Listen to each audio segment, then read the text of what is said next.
Olá, boa tarde. Você está agora com as notícias do Gazeta News. Peritos começaram hoje cedo os trabalhos de varredura na favela Portelinha da Penha, destruída por um incêndio ontem. O laudo com as causas do acidente deve ficar pronto em 30 dias. O incêndio da tarde desta quarta-feira destruiu 90% da favela Portelinha aqui na zona leste de São Paulo. Foram cerca de 400 barracos que foram completamente consumidos pelas chamas. 26 equipes do Corpo de Bombeiros atuaram no local por cerca de 2 horas para conter as chamas. 1.600 pessoas ficaram desabrigadas. Durante a madrugada e também na tarde desta quinta-feira, a Defesa Civil, a Polícia Militar e a Assistência Social estiveram no local para tentar negociar a retirada dessas pessoas aqui da região e encaminhá-las para um abrigo num ginásio de um colégio aqui que fica a cerca de 6 quilômetros do local do acidente. Mas as famílias se recusam a sair daqui. Elas dizem que querem moradias ou tentar construir novamente os barracos. Durante o incêndio, 2 crianças ficaram gravemente feridas, um menino de 3 anos e uma menina de 4. Eles foram encaminhados para o Hospital Municipal do Tatuapé em estado grave. Tiveram queimaduras de 2º e 3º grau e intoxicação. Um homem e uma mulher com ferimentos leves também foram encaminhados para este hospital. E a Polícia Civil divulgou o retrato falado do suspeito de assassinar e espalhar os sacos plásticos com os pedaços do corpo de um homem em Higienópolis, na região central de São Paulo. A imagem foi produzida por um software a partir de cenas de um vídeo de câmeras de segurança de prédios da região. A polícia ainda procura 2 suspeitos, um que aparece em outra gravação puxando um carrinho de feira onde poderiam estar os sacos plásticos com o corpo, e outro que foi visto em um vídeo da GCM abandonando a cabeça na Praça da Sé. A principal linha de investigação é que o homem que foi esquartejado tenha sido vítima de uma vingança com a participação de várias pessoas. A família de um homem de 50 anos, desaparecido desde o último dia 22, procurou a polícia no começo desta semana. Os parentes já fizeram exames de DNA para saber se o corpo é o mesmo.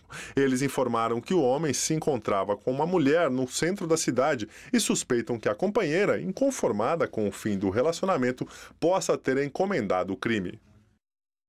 E o Ministério Público convocou o Corinthians e a Odebrecht para uma reunião de emergência hoje à tarde. A promotoria diz que não descarta interditar os 20 mil lugares provisórios do Itaquerão durante a Copa do Mundo.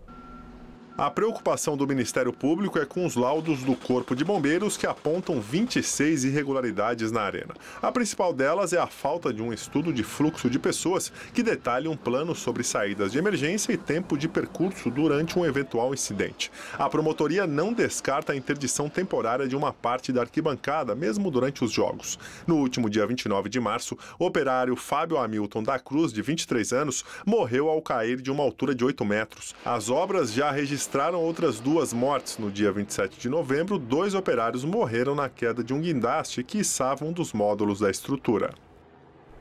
E moradores do ABC Paulista sofrem com um acúmulo de lixo nas ruas, devido à greve dos garis que começou no final de março.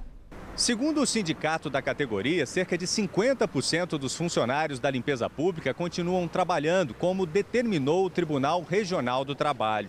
Os trabalhadores pedem 15,39% de reajuste salarial. Já o sindicato patronal oferece 10%. A paralisação regional começou na segunda-feira e atinge 6 cidades do Grande ABC.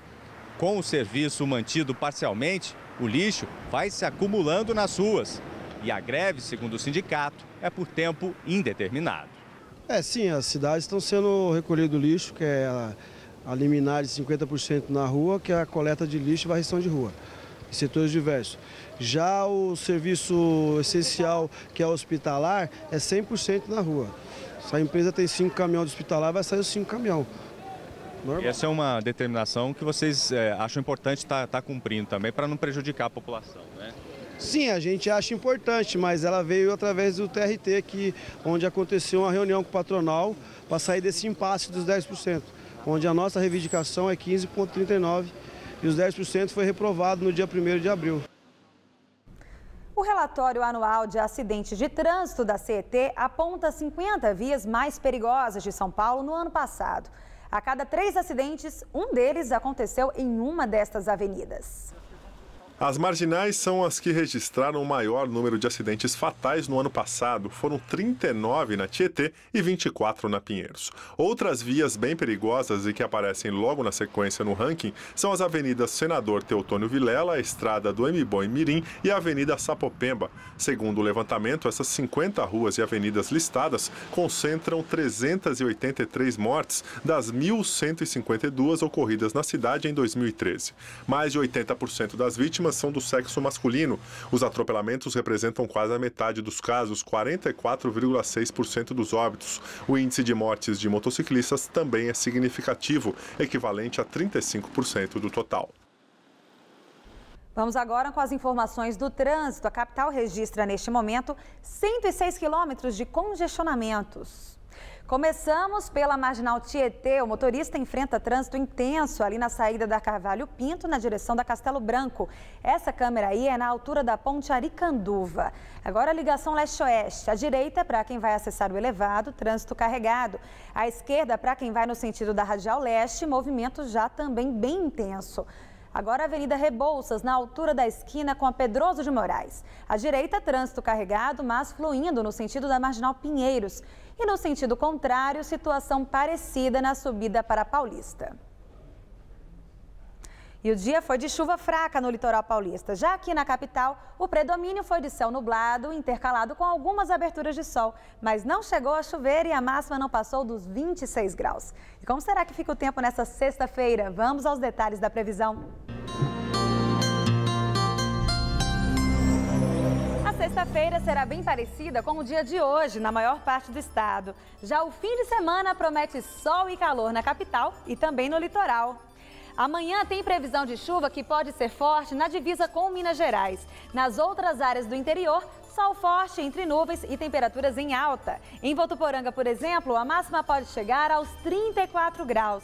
Já na região de Franca, a máxima fica em torno dos 28 e chega aos 31 em Barretos. Aqui na faixa leste, temperaturas mais amenas. No litoral, chuva fraca a qualquer hora, máxima de 27 graus em Caraguatatuba e também em Santos. Amanhã o dia ainda terá muitas nuvens e a máxima não passa dos 26 graus aqui na capital. Já no fim de semana, o calor aumenta e o sol brilha forte. Máxima de 29 no sábado e de 30 graus no domingo. Uma pesquisa divulgada hoje pela Fundação Escola de Sociologia de São Paulo aponta que juventude paulistana está insatisfeita com a segurança, o transporte e a qualidade de vida aqui na cidade. A pesquisa realizada pela Fundação Escola de Sociologia e Política de São Paulo ouviu 409 jovens entre 15 e 29 anos de diversos pontos da cidade. O objetivo foi dar voz à juventude paulistana, destacando o que os jovens acham da cidade hoje e o que esperam para daqui a 30 anos. Pontos contraditórios apareceram, como por exemplo o item morar em São Paulo. A maioria respondeu que gosta de morar aqui, mas que pretende se mudar da capital em até 10 anos. Outro ponto é que os jovens se mostraram pessimistas quando analisaram a atualidade e muito otimistas para o futuro. A maioria acredita que transporte, segurança e lazer vão melhorar com o passar dos anos. Massacre do Carandiru. A presidente Dilma Rousseff classificou o resultado do julgamento como uma vitória contra a impunidade. Ela se manifestou hoje no Twitter sobre o júri histórico que chegou ao fim ontem à noite. Cada um dos 15 PMs foi condenado a 48 anos de prisão pela morte de 4 presos. Mas ninguém vai para a cadeia agora.